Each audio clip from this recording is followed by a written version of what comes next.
देखिए इस वीडियो में हम देखने वाले हैं जो किरण की हमारी 11,800 बुक की सीरीज चल रही है उसका सॉल्यूशन चल रहा है। तो उसमें एलसीएम एचसीएफ जो हम चैप्टर चल रहा था उसमें हम टाइप 3 कंप्लीट कर चुके हैं। अगर आपको टाइप 3 करनी है इससे पहले अगर आपने नहीं की तो प्ले लिस्ट में आप जाके वहां से कर सकते हैं तीनों टाइप। इसमें टाइप नंबर 4 के बारे में हम डिस्कस करेंगे। देखिए टाइप नंबर 4 में केवल 5 ही क्वेश्चन है, तो सीधा चलते हैं देखिए पहले क्वेश्चन की तरफ। देखिए पहले क्वेश्चन में आपसे क्या कहा गया है, दो संख्याओं का एलसीएम उनके एचसीएफ का कितना गुना है, 4 गुना है और उनका योगफल दिया है 125 और एक संख्या भी दे दी है 100। तो आपसे दूसरी संख्या के बारे में पूछा गया है कि दूसरी जो संख्या होगी वो क्या होगी। देखिए जो एलसीएम है ना वो एचसीएफ का 4 गुना है, हमें इसका एचसीएफ नहीं पता।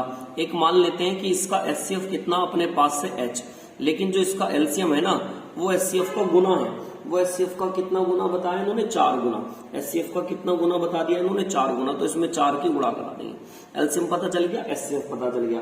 अब कह रहे हैं कि उन दोनों संख्याओं का योगफल। अच्छा, दोनों संख्याओं का योगफल क्या कहता, उन दोनों का योगफल मतलब इन दोनों का योगफल दिया, संख्याओं का इन दोनों का, मतलब एलसीएम प्लस एचसीएफ का योग दे दिया।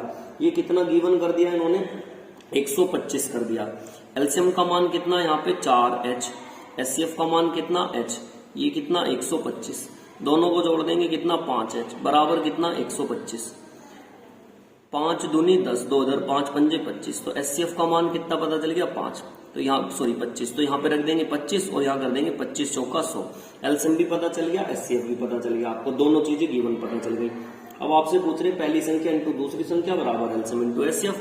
भाई आपसे दूसरी संख्या पूछिए तो पहली संख्या इंटू दूसरी संख्या बराबर किसके होता है, एलसीएम इंटू एचसीएफ। पहली संख्या तो गिवन है कितनी 100, दूसरी आपसे पूछ रहे हैं एलसीएम का मान कितना हमारे पास से 100, एचसीएफ अभी हमने निकाला ऊपर से 100 और 50, 100 और 25, 100 से 100 कट जाएगा तो इसका मान आ जाएगा 25 और 25 दे रखा ऑप्शन नंबर बी, तो ऑप्शन नंबर बी इसका बिल्कुल राइट आंसर हो जाएगा। चलते हैं देखिए इसके बाद नेक्स्ट क्वेश्चन नंबर 2 की तरफ। इसके क्वेश्चन नंबर 2 की तरफ चलते हैं। देखिए क्वेश्चन नंबर 2 में क्या कह रखा है, एक व्यक्ति के पास क्रम से 10, 15, 20 मीटर लंबाई की लोहे की 3 छड़ें हैं। वह तीनों छड़े बराबर लंबाई के टुकड़ों में काटना है, तो बिना कुछ बर्बाद किए उनमें से कम कुल कितने टुकड़ों में काटा जा सकता है। देखिए कितना कितना दिया, एक तो हमें 10, एक दिया हमारे पास 15 और एक दिया कितना हमारे पास 20। एक काम करेंगे, आप इनका क्या ले लेंगे, इनका एचसीएफ ले लेंगे। देखिए एचसीएफ क्यों लेंगे सर, क्यों लेंगे, देखिए वह कह रहे हैं ना वह 3 छड़ों को बराबर लंबाई में काटना, वह कम से बर्बाद करने के लिए कम से कम कितने टुकड़े बनेंगे। देखिए कम से कम टुकड़े कब बन सकते हैं, एक छड़ी की आप बड़े से बड़े साइज कर दें। मान लो भाई मेरे पास एक ही है, मुझे इसके कम से कम टुकड़े करने, तो आप एक काम करो कट 2 ही लगाओ, इसमें बस 2 ही बड़े बड़े आपको मिल जाएंगे, कम से कम 2 टुकड़े। तो ऐसी एक छड़ी के मैं कितने इसमें कट लगाऊं कि मेरे पास कम से कम मिले, तो जितने कम कट लगेंगे उतने ही क्या होंगे पीस कम मिलेंगे, उतने ही कम टुकड़े कटेंगे। तो मुझे कट क्या लगाने पड़ेंगे, ज्यादा, और ज्यादा से ज्यादा हो, बड़ा सा बड़ा हो तो उनमें लिया जाता है एचसीएफ, इसलिए हम इनका एचसीएफ ले रहे हैं। और इनका एचसीएफ कितना आ जाएगा हमारे यहाँ से 5। तो 10 है, 5 के हिसाब से कितने कट लगेंगे 2। 15 है, 5 के हिसाब से कितने कट लगेंगे 3। 20 है, 5 से डिवाइड कर देंगे कितने कट लगेंगे 4। तो ये 2, ये 3 और ये 4, 4 और 3 7 और 2 9 लगेंगे। ऑप्शन नंबर हो जाएगा कौन सा, 20 का बिल्कुल राइट ऑप्शन हो जाएगा। चलते हैं देखिए इसके बाद नेक्स्ट क्वेश्चन नंबर 3 की तरफ। देखिए क्वेश्चन नंबर 3 में क्या कह रखा है, कहने तीसरे में कि m 4 अंकों की सबसे बड़ी संख्या है जिसे 4, 5, 6, 7 से विभाजित करने पर क्रम से 2, 3, 4, 5 आता है। तो जब m को 9 से विभाजित किया जाएगा तो क्या शेषफल बचेगा। बहुत ध्यान से देखेंगे इस क्वेश्चन को आप, कुछ भी नहीं है इसमें, देखिए थोड़ा सा समझेंगे। 4, 5, 6, देखिए सभी में हर बार रिमाइंडर कितना कितना बच रहा, 4 में से भाई एक तो हमारे पास है 4, एक है हमारे पास 5, एक है 6 और एक है 7, और जो बचे कितना तरह शेषफल 2, 3, 4, 5। घटाओगे कितना बच रहा 2, घटाओगे कितना बच रहा 2, घटाओगे कितना बच रहा 2, घटाओगे कितना 2, हर बार दोनों में सेम शेष बच रहा। तो इनका क्या कर लें आप, इनका ले लें एलसीएम। तो इनका जब आप एलसीएम लोगे, इनका एलसीएम सभी ले लेंगे, इसमें कोई बड़ी बात नहीं है, इनका एलसीएम सभी ले सकते हैं। कितना आ जाता है 420। लेकिन हमें इसमें कम से कम इतना तो आना चाहिए, अगर हमें एलसीएम भी नहीं आ रहा निकालना तो वास्तव में हमारे एलसीएम एचसीएफ में कुछ नहीं आता, आगे पढ़ना ही बेकार है। तो कॉमन सेंस की बात है, एलसीएम तो सभी को देखते ही पता लग जाना चाहिए, नहीं हो तो बार बार आप प्रैक्टिस करें, वहां से ऐसे कर सकते हैं। चलिए एलसीएम आ गया हमारे पास, अब देखिए इसने कहा कि चार अंकों की बड़ी से बड़ी संख्या, तो आप सभी जानते हैं, जैसे मैं आपसे कहूं 2 अंकों की सबसे छोटी संख्या 10, बड़ी संख्या क्या हो जाएगी 99, 3 अंकों की सबसे छोटी संख्या 9, बड़ी संख्या क्या हो जाएगी 999। तो 4 अंकों की सबसे बड़ी संख्या देखनी है, 4 अंकों की सबसे बड़ी संख्या क्या जाएगी 49999। आप इसको 420 से डिवाइड कर दो तो पता चल जाएगा। जब हम डिवाइड करेंगे इसको, इससे ले जाएगा आप कितना 820 टाइम पर, यहाँ पे कितना बचेगा 9, कितना 15, ऊपर से 9, फिर से ले जाएंगे आप 3 टाइम पर। जब आप गुणा कराएंगे तो ये कितना आ जाएगा लगभग 1260, और जब यहाँ पे घटाएंगे तो ये आ जाएगा 339। तो हमारे पास ये एक्स्ट्रा मिल रहा तो ये हटना चाहिए। तो एक काम करते हैं 999 में से घटा देते हैं 339, तो ये पूरी कट जाएगी ना भाई, यही तो एक्स्ट्रा मिला। अगर यहाँ पे भी ऐसे आ जाता कट तो पूरी कटती, लेकिन ये फालतू मिला तो यही हटा दे इसमें से आप। जब आप इसमें से ये हटाओगे तो ये आ जाएगा कितना 0669, ये आ गया हमारे पास।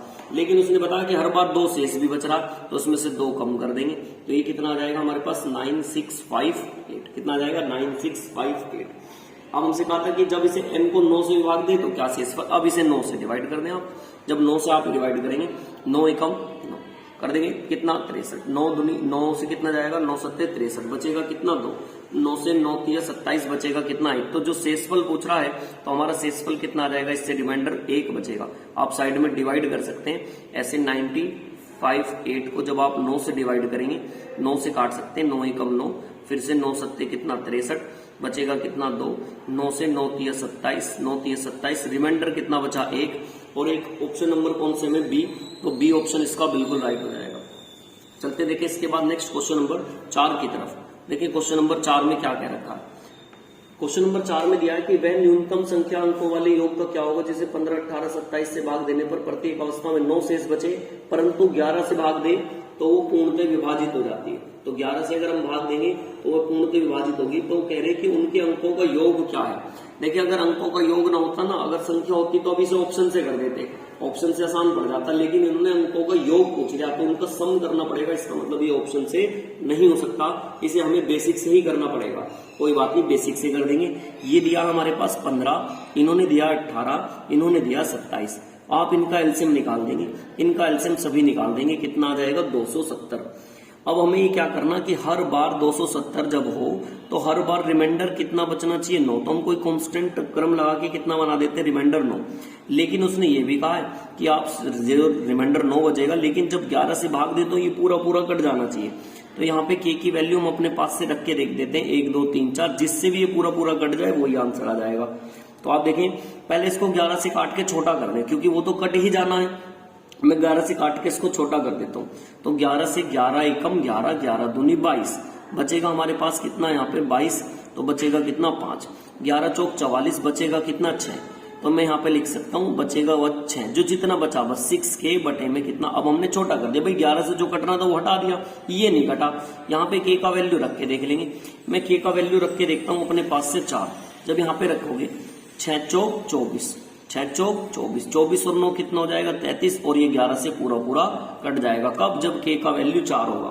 तो आप इसमें पुट कर देंगे, मतलब 270 गुणा 4 और प्लस कितना 9 कर देंगे।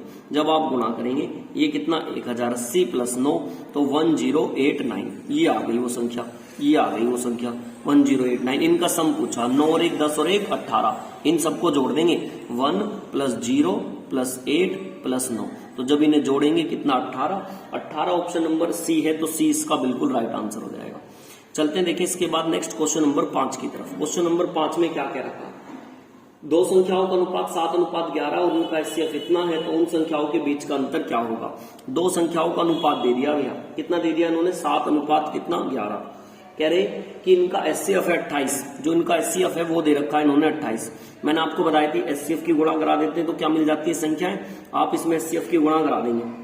तो जब आप इसमें इसकी गुणा कराएंगे कितना आएगा 196, इसमें गुणा करा देंगे इसकी, तो ये कितना आ गया 308। इनका अंतर पूछा, 308 में से 196 घटा देंगे तो कितना आ जाएगा 112। 112 ऑप्शन नंबर सी है, तो सी इसका बिल्कुल राइट आंसर हो जाएगा।